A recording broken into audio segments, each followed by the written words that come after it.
Have you ever seen a shot of a mystical destination thinking to yourself just how out of this world that place looks? Well, there are countless places across the globe that look as if they come from another planet. Let's get to it.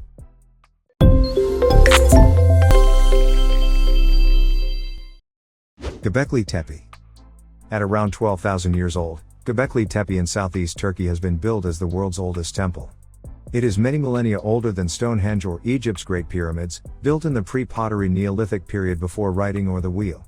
It features a series of circular sunken structures that had been occupied for 1,000 years before they were backfilled and abandoned. Göbekli Tepe was built by hunter-gatherers, apparently, before the agricultural revolution, when fully permanent settlements came into being with plant cultivation and animal herding. Rather than architecture being the product of organized societies, as has long been thought, there is new thinking that it may have been the organization needed to build on such a scale that helped usher in agriculture and settled society. The Fly Geyser.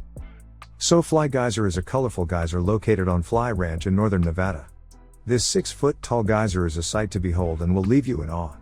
Given its vibrant shades and alien structure, it will make you appreciate your planet and its wonderful creations. So back in the 20th century, people living on the property, now known as Fly Ranch, decided to see if there was a way to carry out irrigation, as it was a desert region. They drilled a well here and did manage to find water. It was too much water jutting out from deep down the earth. However, their happiness was soon washed away when they realized it was boiling water at 200 degrees Fahrenheit. So, it was not ideal for irrigation purposes, and people left the well as it is.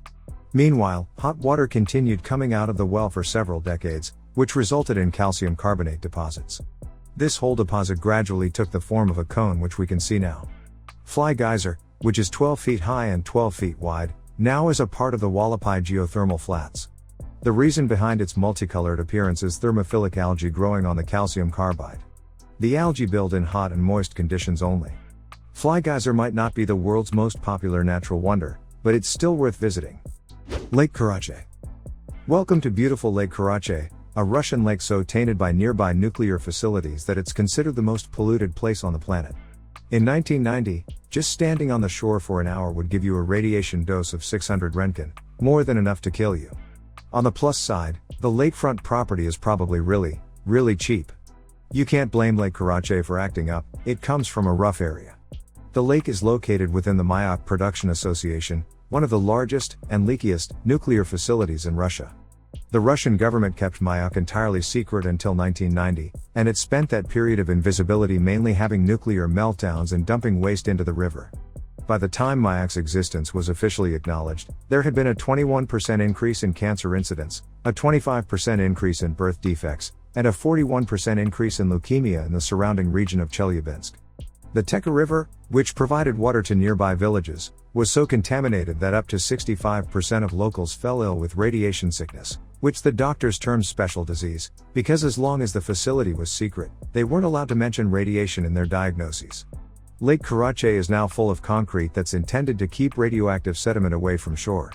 Downstream water in the Teka River has almost no radioactive cesium, but you still can't drink the upstream stuff, and the riverbanks will be dangerous for hundreds of years. The Mayak nuclear facility still sucks out loud. It had its operating license revoked in 2003 for dumping waste into open water. Surprise, surprise, but at least things like operating licenses now exist. And today, 20 years after Mayak started appearing on maps again, it's even possible that you could stand on the shores of Lake Karachay and not die. But we wouldn't risk it. The Centralia Mine. Centralia, Pennsylvania was once a bustling mining center, but a hidden, underground fire has turned it into a smoldering ghost town. A century ago, Centralia, Pennsylvania was a busy small town filled with shops, residents, and a brisk mining business. Coal from local mines fueled its homes and its economy, and its 1,200 residents worked, played, and lived as tight-knit neighbors. Today couldn't be more different. Centralia's streets are abandoned. Most of its buildings are gone, and smoke wafts down graffiti-strewn highways where a prosperous town once stood. The formerly busy burg has turned into a ghost town. The cause was something that's still happening beneath Centralia's empty streets, a mine fire that's been burning for over 50 years, resulting in the devastation of a community and the eviction and impoverishment of many of its residents. A fire was raging in a coal seam beneath Centralia. It spread to mine tunnels beneath town streets, and the local mines closed due to unsafe carbon monoxide levels. Multiple attempts were made to excavate and put out the fire, but all of them failed. The reason? ironically, is the aftermath of the mining that defined Centralia for all those years. There are so many abandoned mine tunnels in the area that one, many or all could be fueling the fire, and it would be prohibitively expensive and likely impossible to figure out which one stoked the fire and to close off every single one of them. As the years went on, the ground beneath the city itself became hotter and hotter, reaching over 900 degrees Fahrenheit in some locations. Smoke poured from sinkholes and gas-filled basements.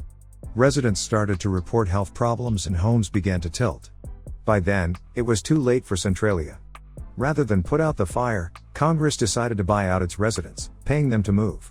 Then, in 1992, Pennsylvania moved to kick the holdouts out for good. All of Centralia's buildings were condemned, its zip code was eliminated. It is a very nice evening in the Norwegian mountains, there is a clear sky and the stars are around us. Everything is cold, it's a fantastic view and then out of nowhere, pow! It ignites. Bjorn Jodl Hauge pauses and shakes his head in disbelief. When you've seen it you can't forget it. You wonder, how can this happen? Hauge, an electrical engineer, is recalling his first encounter, 7 years ago, with the Hessdalen phenomenon, strange, hovering, flashing balls of light that have been appearing in a valley in central Norway for at least a century. Sometimes the lights are as big as cars and can float around for up to 2 hours. Other times they zip down the valley before suddenly fading away. Then there are the blue and white flashes that come and go in the blink of an eye, and daytime sightings that look like metallic objects in the sky. It is little wonder that when they started appearing up to 20 times a week in the early 1980s, ufologists hailed the Hessdalen Valley as a portal to other worlds and flocked there to celebrate. Despite the ongoing research, there is no convincing explanation for the phenomenon. However, there are numerous working hypotheses and even more speculations. There have been some sightings positively identified as misperceptions of astronomical bodies, aircraft, car headlights, and mirages.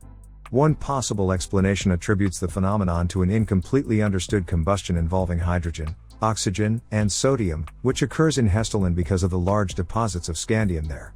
One recent hypothesis suggests that the lights are formed by a cluster of macroscopic Coulomb crystals in a plasma produced by the ionization of air and dust by alpha particles during radon decay in the dusty atmosphere. The Nazca Lines.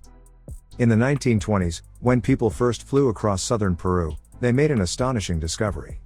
Stretching below them, written on the earth of this remote desert region, were thousands of gigantic drawings, animals, insects, and birds, long straight lines and odd geometric shapes.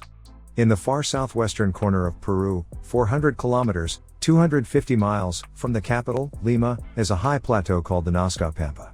Bounded by a narrow fertile strip that hugs the Pacific coast on one side, and by the towering snow-capped Andes on the other, this is one of the most desolate landscapes on Earth. For a person walking across this bare and dusty land would find, scattered as if carelessly across the sterile wasteland, the most unexpected and extraordinary evidence of an ancient and vanished civilization. There are fragments of chunky pottery, decorated in bright colors with stylized images of birds and mythical creatures. There are ruins of buildings, some made of stone, others made of adobe bricks, and now almost indistinguishable from the reddish brown of the desert earth itself. There are strange small mounds, surely man-made, and stone tombs. Most extraordinary of all, there are skeletons, bleached snowy white by the sun, curled in a fetal position and wrapped in pieces of dark-colored woven cloth, their skulls gleaming in the bright sunlight. Most of the drawings are enormous. The hummingbird is 90 meters long. The condor has a wingspan of 137 meters and the largest of the trapezoids covers 100 square kilometers. And 2 generations after the pilots who first saw the Nazca Lines, they discovered that the long straight lines, the longest of which stretches unbroken for 65 kilometers, can even be seen from space. Among the pictures of animals and birds at Nazca, there was one strange shape, a figure not quite human, with an elongated body and huge owlish eyes, gazing forwards, one arm raised. It seems crudely drawn compared to many other pictures, and its legs end in the odd boot-shaped feet that children draw. Some Nazca researchers have expressed doubts about the authenticity of this figure, which was only discovered in the 1980s. To von Däniken enthusiasts, the figure is an astronaut, signaling to his comrades to come down to Earth. If that were the case, what do you think they'd be trying to communicate to us? Let me know in the comments below. Earth's protective bubble. The next time someone says you're living in a bubble, remind them that we all are. A pair of NASA space probes have detected an artificial bubble around Earth that forms when radio communications from the ground interact with high-energy radiation particles in space.